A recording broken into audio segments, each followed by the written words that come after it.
It was an ordinary morning at Greenwood High School. Students bustled through the hallways, exchanging weekend stories and hurrying to their classes. The familiar scent of polished floors lingered in the air, a testament to the diligent work of the school's longtime janitor, Mrs. Agnes. For over 3 decades, Agnes had been the silent guardian of the school's cleanliness and order. But today, an unsettling hush seemed to permeate the corridors. Whispers floated from locker to locker. "Did you hear?" one student murmured. "Mrs. Agnes was fired yesterday." "Just like that." "No way," another replied. "After all these years? That's unbelievable." Yet it was true. Without ceremony or acknowledgement, Agnes had been dismissed from her duties. No farewell party, no pension, just a curt notice and the expectation to vacate the premises immediately. Teachers avoided eye contact, their discomfort evident, while Principal Harris maintained his usual brisk demeanor, as if nothing had transpired. But beneath the surface, a storm was brewing. Among the students, few felt the impact of Agnes's absence as deeply as Maya and Liam. Maya, a senior with a penchant for journalism, had often found herself in the school's library late into the evening.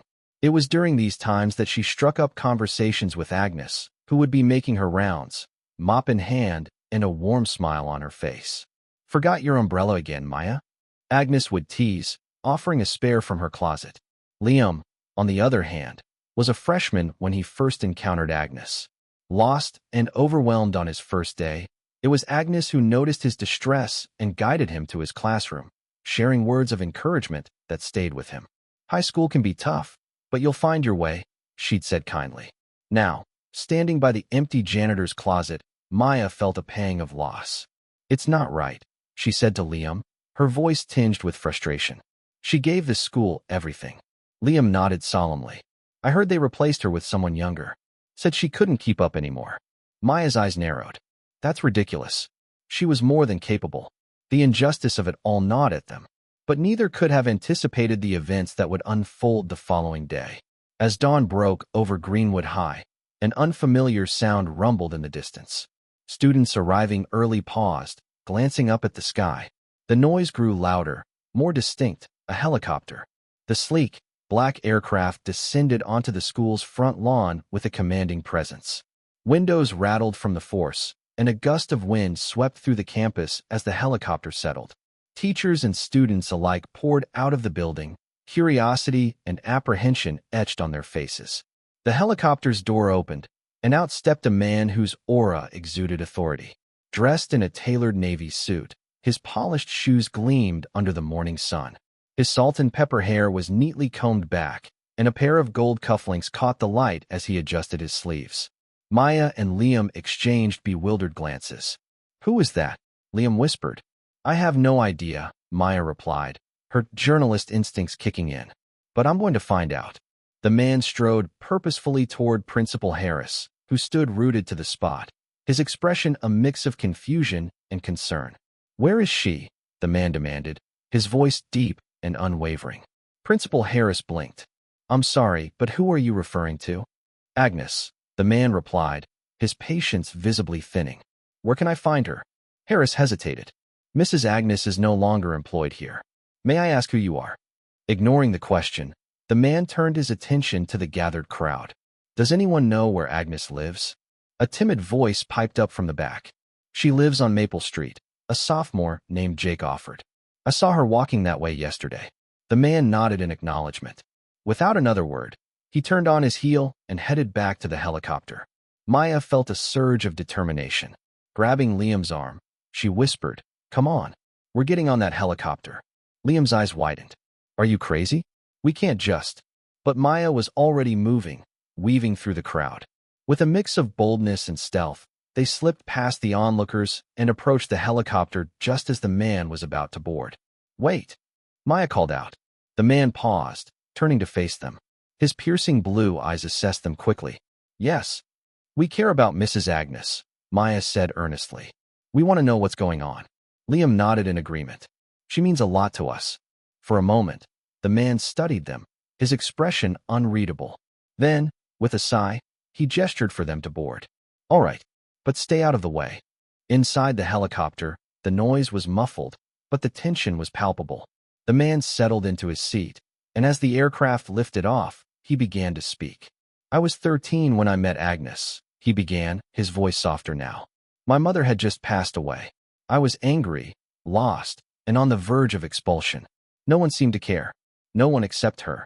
Maya and Liam listened intently. She caught me trying to break into a vending machine, he continued. Instead of reporting me, she bought me a snack and said, "Next time, just ask. You'd be surprised who might help." He paused, a distant look in his eyes. She saw something in me that no one else did. Encouraged me to be better, to do better. I owe much of my success to her unwavering belief in me. Liam leaned forward. Who are you? The man offered a slight smile. Ethan Caldwell, CEO of Caldwell Enterprises. Maya's jaw dropped. You're Ethan Caldwell? The tech billionaire. Ethan nodded. And I'm here to repay a debt. The helicopter touched down in front of a modest house with peeling paint and a sagging porch. Agnes sat on a rocking chair, gazing out at the world with a vacant expression. As the rotor blade slowed, Ethan stepped out, followed closely by Maya and Liam. Agnes squinted, disbelief washing over her features. Ethan, is that really you? He approached with a warm smile. It's me, Agnes. It's been a long time. Tears welled up in her eyes. What are you doing here? I'm here because you were there for me when I needed it most, he said, his voice thick with emotion. And now, it's my turn to be there for you. He reached into his jacket and produced an envelope. I want you to come work with me. Help me build a new school, one that truly values its staff and students. Agnes hesitated, her hands trembling. But I'm just a janitor. Ethan shook his head. No, Agnes. You're the heart and soul of every place you've been. I need someone like you to help set the foundation. Maya stepped forward. Mrs. Agnes, we all saw how unfairly you were treated. You deserve better. Liam nodded. Please, say yes. Agnes looked at the faces before her. Young, sincere, hopeful, and then down at the envelope in her hands. For 3 decades, she had gone unseen, her contributions dismissed as menial. Yet now, standing in the front yard of her worn-down house, she was being offered something she never imagined, recognition. A chance. A future. She inhaled slowly. All right, she said, her voice soft but sure. Let's go. Ethan beamed. You won't regret it. They turned toward the helicopter, but just as they were about to board, the sound of screeching tires pierced the air. A black SUV slammed to a halt at the curb. Out stormed Principal Harris, his tie flapping, face red with panic. Wait, he shouted, pointing accusingly. You can't just take her. Ethan turned slowly. You dismissed her like she was nothing. Why do you care now? She has responsibilities, Harris insisted, gesturing wildly. She can't just leave. Agnes stepped forward, her back straight, her voice steadier than it had been in years. I had responsibilities, and I carried them every day, without complaint, without thanks. But you made it clear I wasn't wanted. That was a misunderstanding, Harris began. No, Maya interrupted, stepping beside Agnes. It was cruelty. Ethan glanced back at Agnes, then at Harris. She's not your employee anymore. She's my partner now. Harris's mouth opened and closed like a fish gasping for air. If this is about money, we could. Ethan laughed, the sound cold and sharp. This isn't about money. This is about respect. Something you clearly lack. Agnes stepped closer to the chopper. You don't control me anymore, Principal Harris. I'm done letting people walk over me. With that, she climbed into the helicopter. Maya and Liam followed, leaving Harris fuming at the edge of the lawn. The doors shut with a final click, and as the blades began to spin again, Harris's voice was lost in the roar. Inside the cabin, Agnes sat quietly, her hands still trembling slightly. Ethan looked over at her. You okay? She nodded slowly. Just overwhelmed. Well, he said, smiling, you're about to get a lot more overwhelmed. The flight didn't take long. They flew over the edge of the city to a sprawling estate nestled among rolling green hills. Construction workers bustled about, and from above, the steel frame of a new building could be seen taking shape, modern, open, full of light. When they landed, a small crowd waited to greet them. Architects, project managers, teachers-to-be. Ethan stepped out first and extended a hand toward Agnes. This, he announced proudly, is the heart of our new school. This is Mrs. Agnes. No, this is Director Agnes. The applause that followed was thunderous. Agnes blinked, stunned. Ethan leaned toward her. You're not just helping clean this place, Agnes. You're going to shape it. Later that evening, as the sun dipped low on the horizon and city lights began to shimmer in the distance, Agnes sat on the estate's terrace with Maya and Liam.